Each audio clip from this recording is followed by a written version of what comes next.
Okay, hey, we're doing to another episode of On the Wrist from Off the Cuff. Today I have a really cool review for you guys from CADISEN. A little about them. They're a Chinese budget homage brand founded back in 2013. And of course, these samples have been provided by their official AliExpress store. And yeah, you guys know me.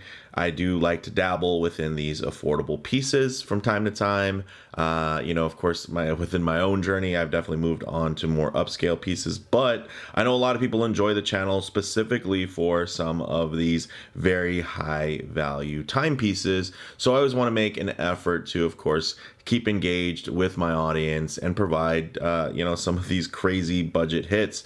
I have to say, it's kind of like where you find out that, a current Camry, right, is actually faster than a Ferrari from, 20, 30 years ago, which is crazy to think about. And then you kind of have that same thing within the watch world because technology is advancing so far where hey, the things that were very prohibitive at one time can now be made at a really, in mass and at scale and at a, really nice quality. So a little bit about this type of watch. It's a chronograph, some key common characteristics and design when you're looking for a chrono. Of course, you're going to see external pushers to activate timing functions, multiple subdials to measure elapsed time, often featuring tachymeter scale. And then this does fall within that vintage motorsports subgenre. So that's why it's going to look so bright and so retro to your eye just at a glance.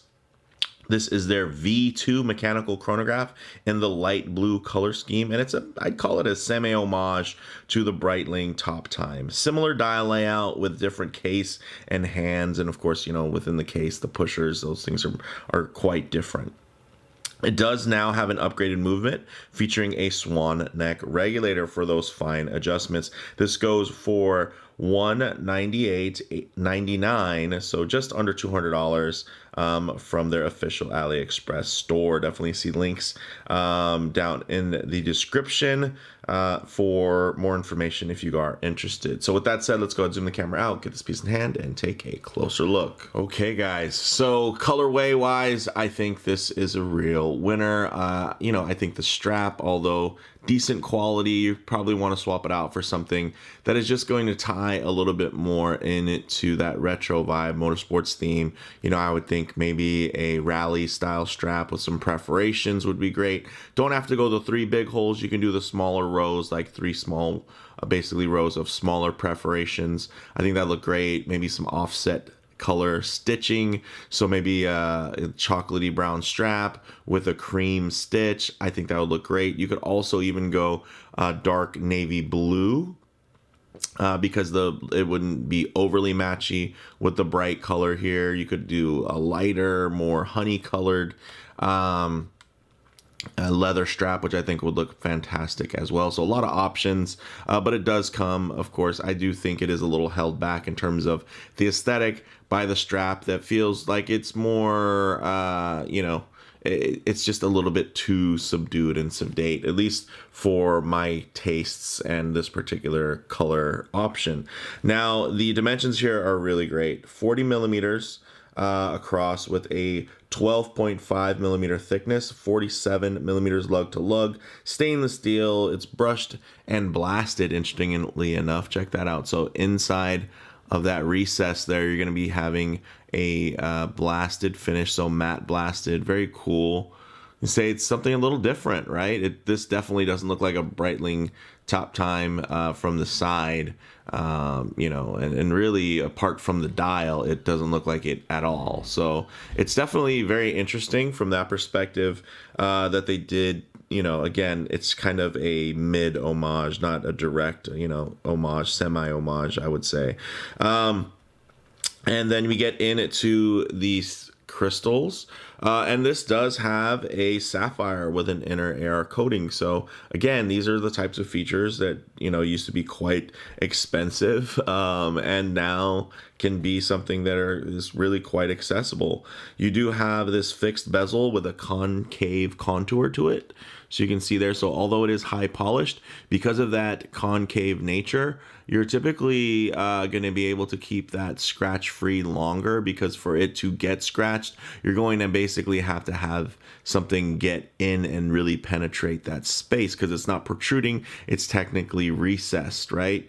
Of course you can get things like little fingerprints in there from your hands touching, but for the most part you're going to find this type of bezel is going to be one that is going to stay highly polished and lustrous a little bit longer versus your more traditional. Now, the crown is a push-pull, and it is signed with this, I believe, to be the CADISEN logo. I'm not sure which direction it's normally. Is it maybe pointed up, maybe pointed down? The nice thing about a screw-down crown is, hey, you get to, make sure that it's always set to your liking. Also, you probably wouldn't want a screw-down crown because this is a manual movement. Check that out, guys. This has the manual mechanical Seagull ST1900 chronograph. It has a 45-hour power reserve. And you know what? It beats at 3 hertz, which isn't bad. 21,600 vibrations per hour beat rates. Column wheel chronograph based on the Venus 175. And it's, of course, in terms of the decoration, it's going to be more, I guess the word would be, I wouldn't say printed, but essentially that's like part of the mold versus it being actually decorated.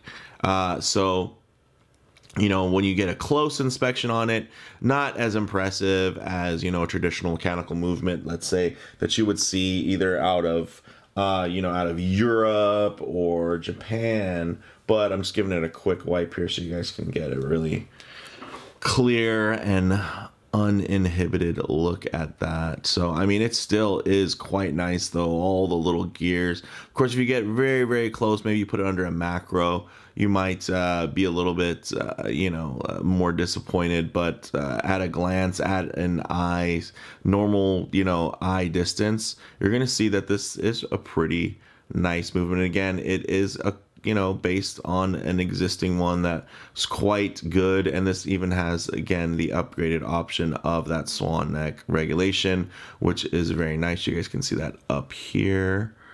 So you see that little soft kind of curve.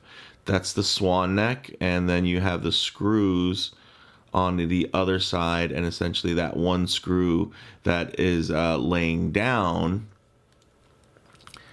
can be adjusted to actually make a very, very fine regulation to the arm that kind of comes out there out of the escapement. So very, very cool, guys. Again, this is something where if you're a young watch lover, if you're, a collector, and hey, again, this is something that you'd love to kind of experience but at the same time, hey, not everybody has a lot of disposable income. So again, that's why I do like to pepper in these, quite affordable options into the rotation. So getting now to the main event, that dial, the matte printed, colorways, I think they all flow really nicely. And you actually do have applied indices there, polished hands, 100 meters of water resistance or 10 atmospheres, 20 millimeter lug width, which is pretty nice. And honestly, because of kind of the wide stance here, it's weird. It almost because you expect this to be bigger, right? You look at this and you think it's probably a 42 and these are a 22. You just imagine it to be a bit bigger, but it's only a 40 and these are 20. So that's great. It has really nice proportions. So again, with that 20 millimeter lug width and these quick release spring bars, you're going to be able to swap this out very easily to, your favorite strap. And I think that's kind of half the fun sometimes is finding a really nice pairing for your own timepiece. It adds that kind of individual touch, when it's down to your shoes, right, or to your car's shoes, which would be its wheels, right, and you just kind of can add so much more pizzazz and just more of a personal flair. So This has a padded genuine leather strap with a signed pin buckle CADISEN. Nothing, too crazy, but it is fully milled, which is great. So even this finger portion, which can often be folded, is actually milled as well. It does have a mild 2mm taper from 20mm down to 18 on the buckle end. So with that said, let's actually get this piece on the wrist and see how it wears. Okay guys, as you can see on my 7.5-inch wrist, it wears really well. Of course, it has wonderful contours, very interesting. Maybe they don't help thin the case down so much, but they do add a lot of visual interest, I will say. And of course, if I do bring my wrist too close to the lens there, you're gonna get quite a bit of perspective distortion. It's gonna make the watch appear larger. So I'll go ahead and keep my wrist nice and low here, and then just tighten up the shot so you guys can get a detailed look while just keeping a truer aspect ratio as to how this may lay on your own wrist. And you can see it is quite nicely centered there. Oh, a little out of focus. Sorry, I'm going to back it up a touch. So really nicely centered on the wrist, sits beautifully. Again, now you can really see more of the curvature, how it flows. It does sit relatively flat on the wrist, but I will say they do make an effort to add some organic flowing lines there. The lugs don't drop too low, which might be actually nice for some of you, depending on your wrist size. One thing some of you are probably wondering is, why haven't I activated the chronograph hand yet? Well, it's because I simply forgot. So, hey, now I did it. So we'll get a little bit of the action here. And there you have it. Well, maybe we'll even let it run here for the rest of the segment. But you can see again, it wears very, very nicely, and I think would pair wonderfully to a different type of strap. I'd say even a sailcloth would look nice on here, just to kind of add a little bit more of a premium elevated feel. There's just so many things you can do. And I think, again, vintage rally strap with perforations would be my kind of choice there. And I think with some nice cream stitching to tie in to that dial would be just fantastic. So let's go ahead, get it off the wrist, set up for some Lume shots, low light transition, and closing thoughts. Okay, let's go ahead and hit the lights here. All right, hey, does the job. Now, some of you will be saying, oh man, it should have a double marker at the 12 o'clock for instant orientation. Fair enough, but I will also say that most people, when they're trying to tell the time, they're looking at the watch on their wrist, so you already have orientation of where 12 o'clock is by way of knowing where your wrist is.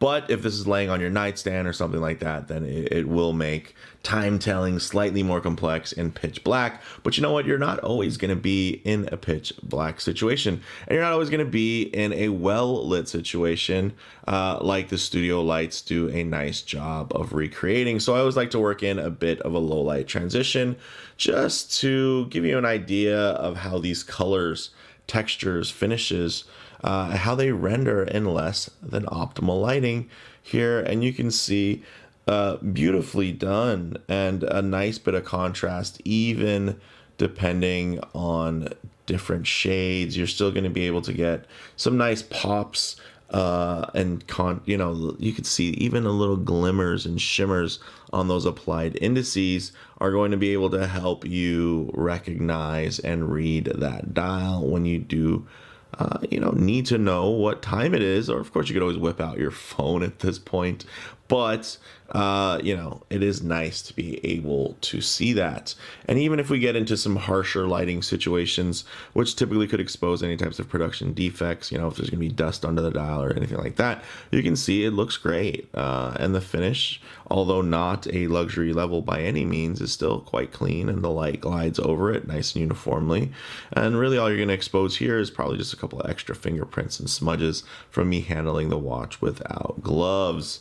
So yeah, I dig that. And I like that the dial is matte. It stays a nice bright blue through various conditions there. So it's definitely going to have that retro, vibrant pop of color that so many collectors enjoy these days.